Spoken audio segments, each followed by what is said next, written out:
सब जानते हैं कि सोमवार का उपवास हम क्यों करते हैं।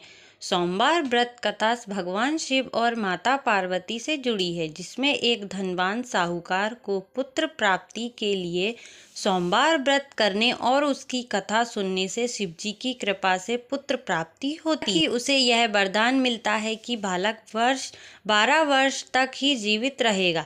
फिर शिव जी की कृपा और व्रत के प्रभाव से उस बालक की मृत्यु टल जाती है और उसे लंबी आयु व धन संपत्ति मिलती है, जिससे साहूकार का वंश आगे बढ़ता है और उसके सभी दुख दूर हो जाते हैं। जो भक्तों को शिव जी की भक्ति और व्रत का महत्व समझाती है। ये हम इस कथा को विस्तार से पढ़ते हैं।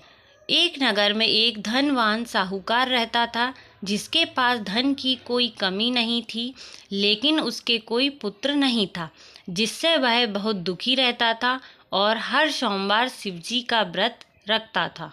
साहूकार की भक्ति देखकर माता पार्वती ने शिव जी से उसकी मनोकामना पूरी करने का आग्रह किया। शिव जी ने कहा कि हर किसी को उसके कर्मों का फल मिलता है, लेकिन पार्वती के कहने पर उन्होंने साहूकार को पुत्र प्राप्ति का वरदान दिया, लेकिन यह बताया कि वह बालक केवल 12 वर्ष तक ही जीवित रहेगा। शिव जी के वरदान से साहूकार के घर पुत्र का जन्म हुआ, लेकिन साहूकार जानता था कि पुत्र 12 साल तक का ही रहेगा, इसलिए वह खुश नहीं हुआ और यह बात किसी को नहीं बताई। जब बालक बड़ा हुआ तो उसे शिक्षा के लिए मामा के घर भेजा गया। शिक्षा पूरी होने पर वह अपनी ससुराल, जहाँ उसका विवाह हुआ था, लौटा।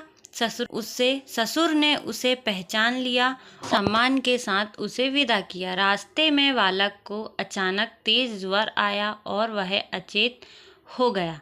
उसकी मृत्यु निकट थी। उसी समय शिवजी और पार्वती वहां से गुजर रहे थे। पार्वती के आग्रह पर शिवजी ने बालक को फिर से जीवन दिया और उसे 12 वर्ष से अधिक जीने का वरदान दिया। बालक जब घर पहुंचा तो साहूकार और उसकी पत्नी बहुत खुश हुए। शिवजी ने साहूकार के सपने में आकर कहा कि सोमवार के व्रत और कथा के प्रभाव से ही उसकी मनोकामना पूरी हुई है। साहूकार के घर में धन्य धान्य और सुख शांति लौट आई। सोमवार को प्रातः स्नान कर शिवजी शिवलिंग का अभिषेक करें। जल, दूध, बेलपत्र, अक्षत आदि से शिवजी पार्वती की पूजा करें और व्रत कथा सुने या पढ़ें। दिन में केवल एक समय नमक रहित भोजन करें। फल, दूध, सेंधा नमक युक्त भोजन करना। व्रत के अंत में शिवजी की